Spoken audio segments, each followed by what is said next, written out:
update on this 27th day of January 2026. And in studio I have Fred Okango, who is the strategic advisor, Dan Manz, who is the Senator of Makueni, Willis Otieno is the deputy party leader of Safina Party, and I am the deputy party leader, or actually the party leader of Daybreak. Why not? Why not? We take a short break here. When we come back, we have a conversation about the latest in the world of politics. But also, where do we head in 2026? Stay tuned for that.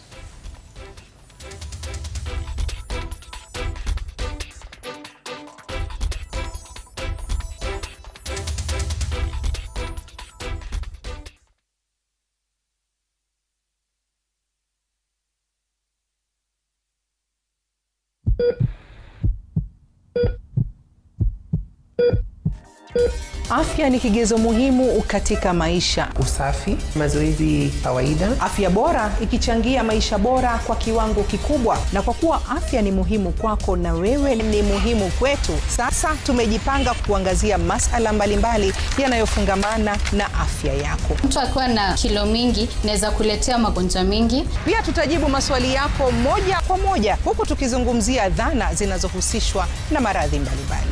Yote hayo ni kwenye jukwaa la afya na Mwanahamisi Hamadi, kila Jumatano ndani ya Sema na Citizen.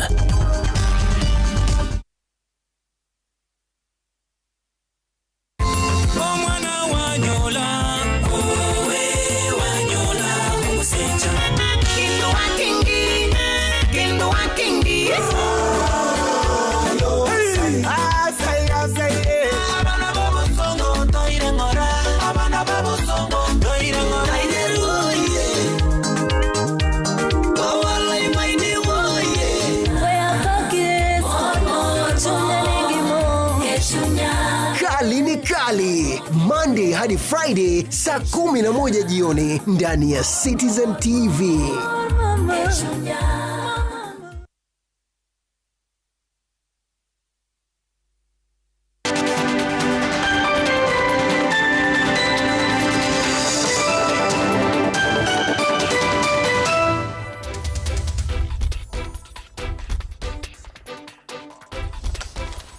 Welcome back. You're still watching Daybreak on this 27th day of January 2026. Now, because it's the first time for all of them on Daybreak, I'll be giving them an opportunity to just greet you and, of course, check how far they are with their plans for 2026. Daily Nation reporting storm over Gachagua gun attacks, and the Standard reporting the untouchables. They have the members of Parliament for Muranga, Betty Maina, and Mathira Eric Omombi featured there, and they are being accused to be behind the attacks that were in the church, ACK Church in Witima. Fred Okango, how are you doing? Very well. And should I say Happy New Year? Yes, for the last time. I don't know when it ends, but I'm happy to be here, Sam. Thank you so much. All right. Thank you so much. Senator Manzo, how are you? I'm fine, thank you. Good morning. Good morning. What have you been up to? It's been a while. Yes, it's been a while, and I really want to wish Kenyans well in the new year. Yep. And I hope that many young people are going to take charge of their country by registering as Kenyans and registering as voters. Okay. Good point. Someone is asking, how do you register as a Kenyan? I think it's you're issued with an ID card. Yes. And thereafter you can apply to be a voter. Yes. Willis, good morning. Good morning, Sam. How have you been? I think we haven't been on a panel with you. We've never shared a panel. I don't know why. All these years, we only talk on phone. But can you imagine? the last time I had you sing a song at the Supreme Court, and you can really sing. And you can really see what that song was very futuristic. Yes. The things I was cautioning against have come to pass. Oh yeah? Yeah. You'll tell me what that is. But I'm glad to be here. Thank you very much. Good to see you. David Ocheng, the Member of Parliament for Genya constituency, is on the way. As soon as he is here, he'll be joining the panel. And I want us to begin. There was a development that came out last week from the High Court. Justice Bahati Mwamuye issued the decision of the High Court on advisors who are now deemed to be unconstitutional. Among them was a constitutional advisor, Makau Mutua. There was Professor David Ndii, who chairs the Council of Economic Advisors to the President. So many of them, 21 in number. And the argument was that when they were formed, it was against the Constitution because there was no proof or justification of why they were needed. And there has been directions to the Salaries and Remuneration Commission and the Public Service Commission that no money should be spent towards those offices. I don't know, Willis, how you're treating this. Of course, coming just about a year after the promise by President Ruto to cut all advisors by 50%, only for that to be increased. I think it was a good step by the courts to stop the surrogates of legacy politicians from continuing the constitutional impunity that we are witnessing. If you notice, William Ruto was treating the Constitution as a suggestion or an inconvenience, because there is nowhere within the framework of our Constitution that you can have advisors who are almost equal numbers, cabinet members. And yet the Constitution had even pegged the maximum number of people you can have in your cabinet. And the sad thing is that some of those former advisors, because they are former, they are not in office, the former chairperson of that council, David Ndii, and Harriet Chigai, are still trying to pass out as if they are still advisors, as if those offices still exist. And I do appreciate that Katiba Institute has since moved to court to cite the two of them for contempt of court. And it's important that the court asserts its authority and find those former advisors who are still purporting to hold office and pass out as if the court didn't make a decision on that question, to be in contempt of court. We need to be governed in accordance with the donated document that we've adopted, which is our Constitution, on how we are to organize our affairs. And there is no place for advisors. If William Ruto wanted to create an office in the public service, the Constitution is very clear in the manner in which that should be done. We must get the concurrence of the Public Service Commission. The positions must be competitively recruited, not just people being parachuted from nowhere to become advisors of the state and perform almost functions which are meant for the cabinet. Look, for example, at Makau Mutua, purports to be constitutional advisor to the president. Yet we have the Attorney General, who is the chief legal advisor to the government. So who do you hold accountable when it comes to giving advice to the executive, when the Constitution has assigned a specific role? At this rate, you can even appoint a presidential advisor of the president, a president, or somebody who is performing the functions of the office of a president. And then he says, I am now appointing a second president of the republic. It's madness. Senator Manzo, your take about this, because beyond that, there's even an order that the Public Service Commission within 90 days conducts and completes a comprehensive audit of all offices established within the public service for the Executive Office of the President since the promulgation of the Constitution of 2010, with a particular focus on offices created since August 2022 to verify their compliance with Article 132A of the Constitution and the Public Service Commission Act and the Constitution. What are you making of this development? You see, the Constitutional Court is making sure that any other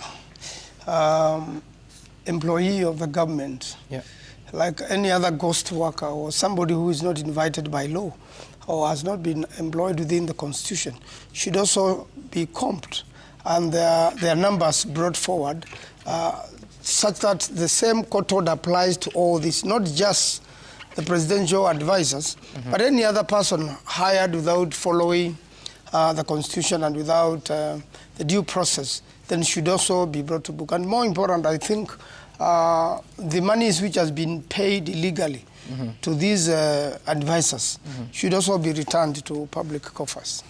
How do you do that? How do you surcharge without an order? Well, you see, having gotten the judgment, that judgment is potent enough for that motion to be moved. And you can also make a further motion before the courts to make recoveries. Of course, I'm expecting this judgment to be challenged at a higher court, and eventually there will be a final order. And then after that, it should be implemented in full. It means if you have been earning illegally, then the same should be refunded to public coffers. It's public money. So if you said this will be challenged, it means there might be a lifeline for these advisors, isn't it? The constitutional principle is so clear.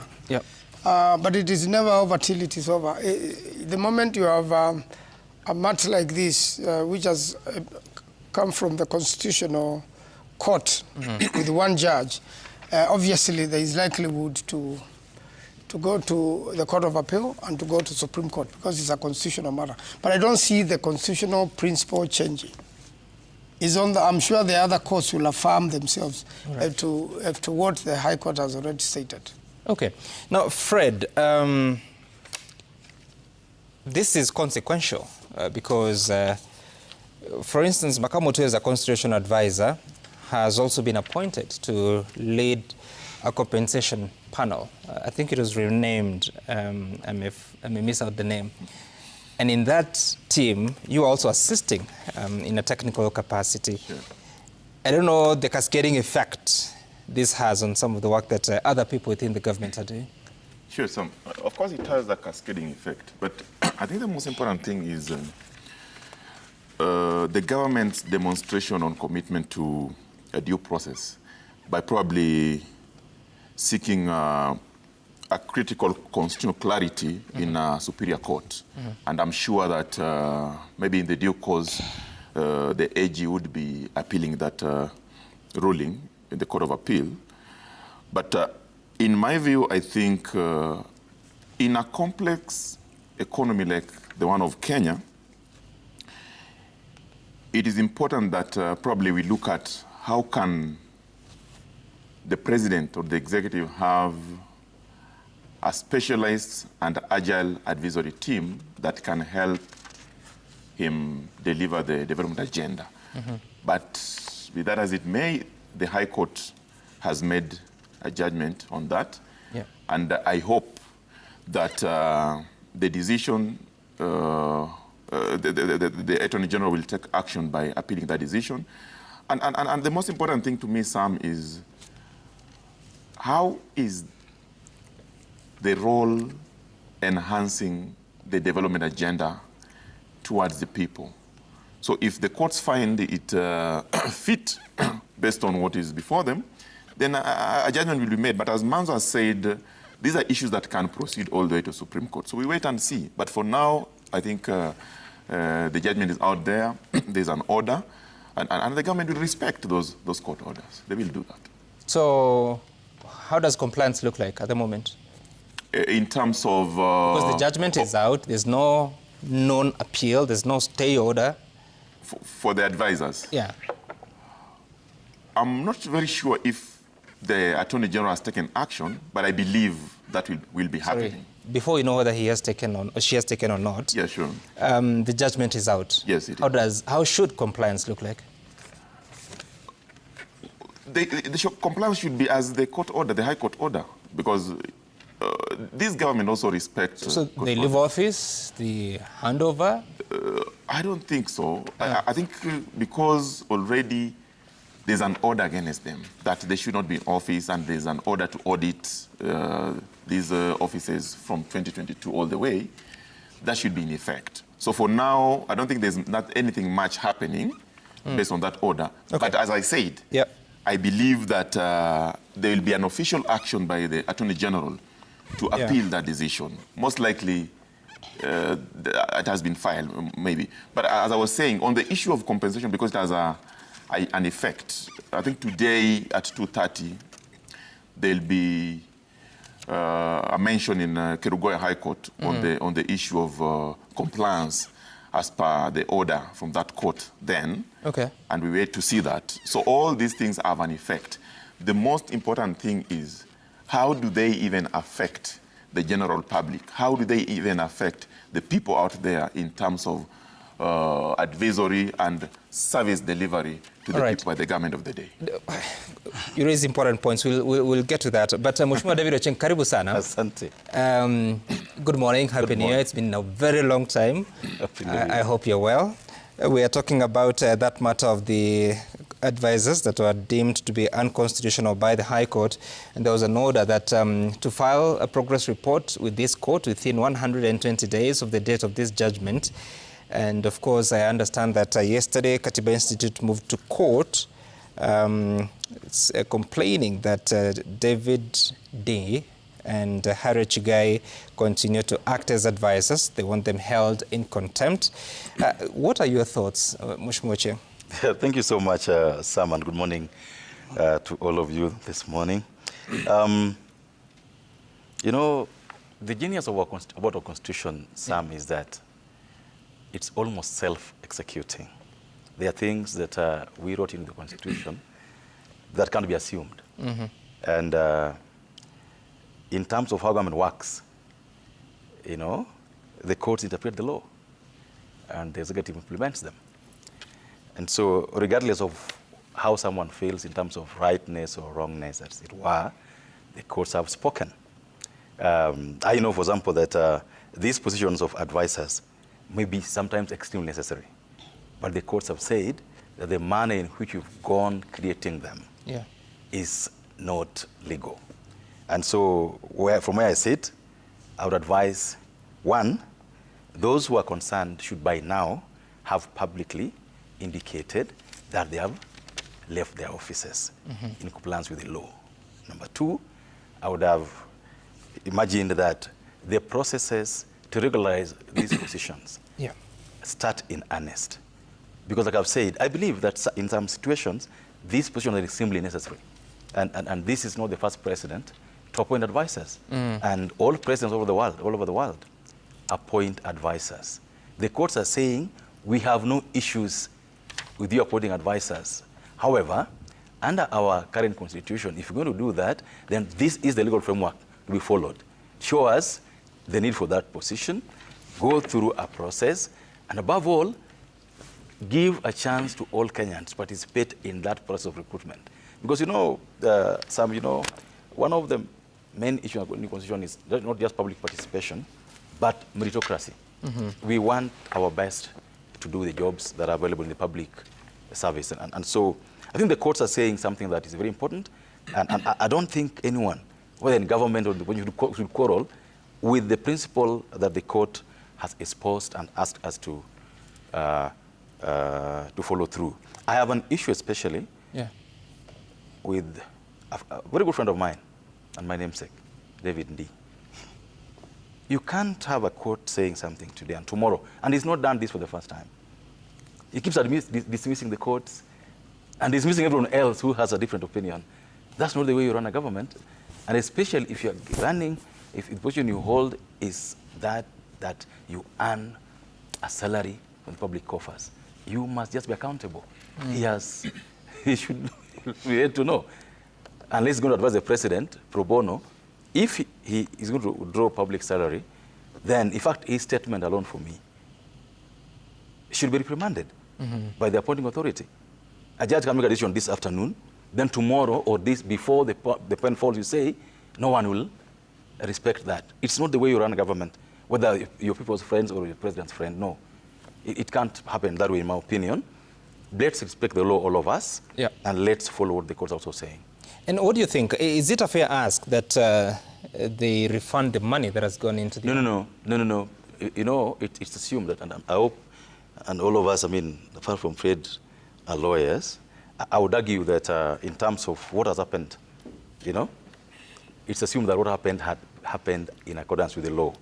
After the day the courts declared that they didn't happen according to the law. So I don't think there would be need, and even legally, for anybody to refund anything.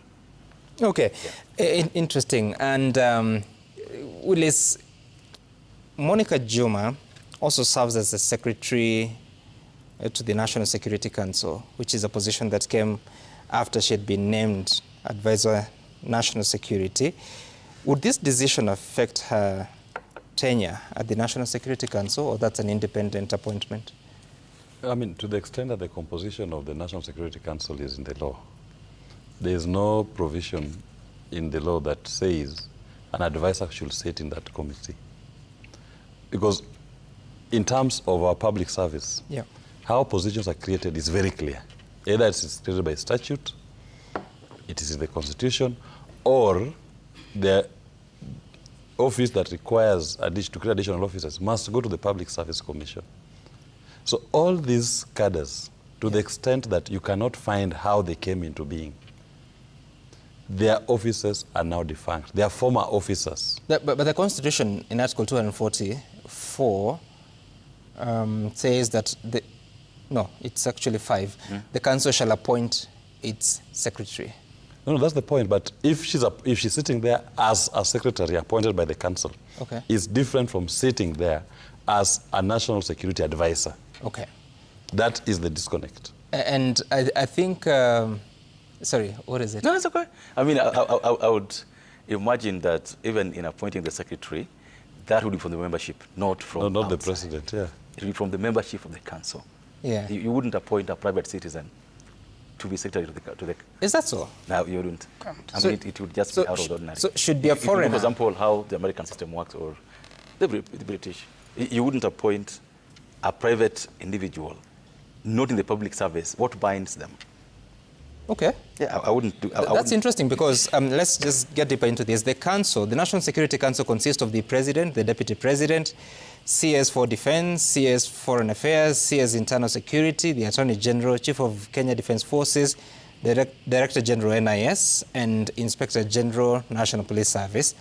Then in 5, the council shall appoint its secretary. So the secretary should come from among this. I would imagine there must be a person in the public service. It must be the Attorney General. I wouldn't imagine that. The secretary automatically becomes... You see, the office of a secretary is not an office established, independent, so that when the statute sets out the composition, then from within it, and as it says, chaired by the president, then it appoints its own secretary. The reading of that provision will be that it will appoint from amongst people who are already members of that council. They cannot, as David puts it, superintend an outsider to become a secretary, because then now you are creating an additional tie of an office that does not exist in law. This is a special... So you must first be within the body. Then you say, as per the law, this is our chairperson. That's the law has said, who's the chairperson. Then, amongst us, we choose who is our secretary.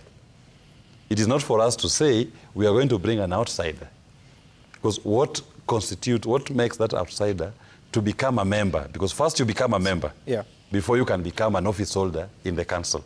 So Monica Juma is not a member. How does she become a secretary? Fred, what do I say?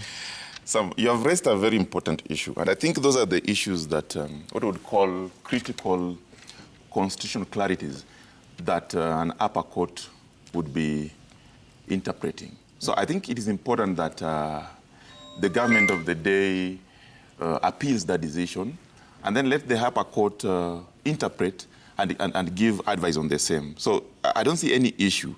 But as I said earlier, respecting court orders is important. Yep.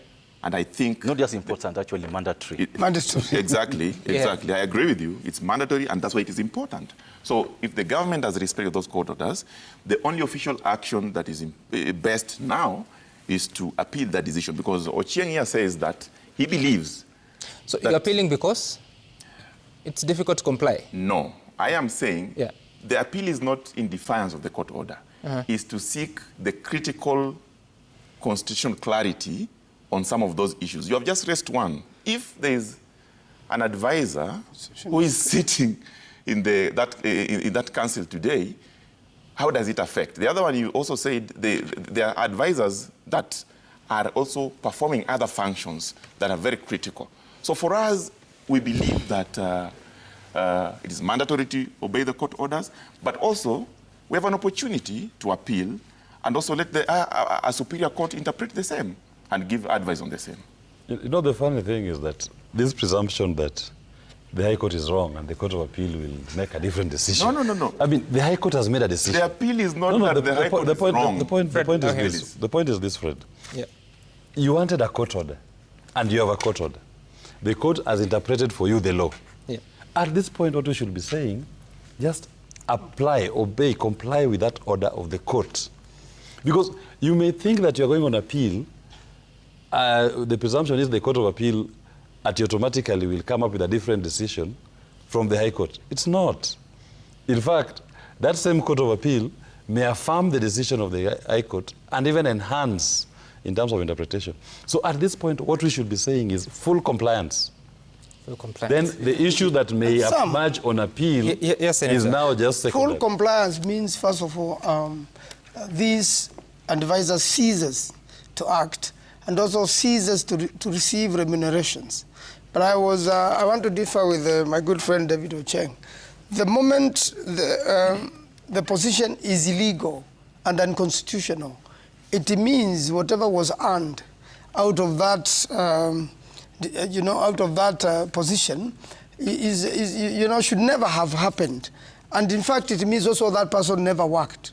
In fact, no one, no one knows what these people do. In fact, if anything, President Ruto is the most misadvised president, probably on earth. So you'll wonder, I mean, what have they been advising on? Why would you say that? Yes. There's so many, there are so many decisions made by the government which you can see there is wrong advice. I'll give you an example. The recent attack on a church. The president is purely, in charge of the security of the country. So somebody would have advised Murkomen and the president that, and also advised the IG who is in charge of this, that such an operation cannot happen. Sam, in law, and I would want to argue a legal point, but there's something called the presumption of legality. Yeah. So and that would cover and give cloth to what has been done so far, and I think it's a very well-established principle when interpreting, especially constitutional law. Now, I think this, for me, shouldn't even be a political issue.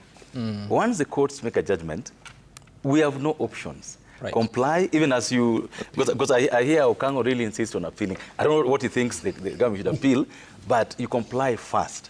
Then you appeal, because, Sam, you know that I'm in Kenya Kwanza. I support the President Ruto fully and wholly, without reservation. But the courts are saying, for example, that how do you write a letter today requesting to establish a position, and then tomorrow PSA responds that they have established a position? Where's the process? You understand? Yes, and I don't think anybody saying will quarrel with that. But what would be the implication? Because, yes, there's an order to conduct an audit within 3 months. Yeah. And there are so many advisors attached to different offices in the country. That's true. That's true. What are the consequences, knowing too well that next year there are elections? There are so many people that support a presidential election. And this has been one of the ways of saying, thank you for your support. What does that mean? What will this mean? You know what the courts are saying, and they're saying it in a very, they're not even, they're saying we have no issue with the president appointing advisors. That's what the courts have said. Yeah. That we don't mind you creating position of advisors. However, if you're minded to go that way, then this is the procedure. This is what you want to do. There's nothing wrong with that, and there's nothing wrong, in my opinion, with regularizing that position, not just for this president, but for posterity. Correct. In the last, that even during Uhuru Kenyatta's presidency, there were so many advisors. You know that. And so the issue, and even during Kibaki's time, the issue is not quite that creating the position of advisors is patently wrong. The courts are saying there's nothing wrong with having advisors, only that if you're going to have them, this is the procedure. Don't make it look like the president decides and that's it. Our constitution didn't envisage that, and I think the courts are setting us up in a manner that will ensure that everybody who goes about their duties follows the law, and I don't think there should be a problem with that. Okay, all right. Let's take a break because we need to. When we come back, we talk about what's happening in the political circles. You've seen the president saying that he foresees a situation that the team will win by 2 to 3 million votes, and we'll talk about that and what it means moving into the future. You're watching Daybreak.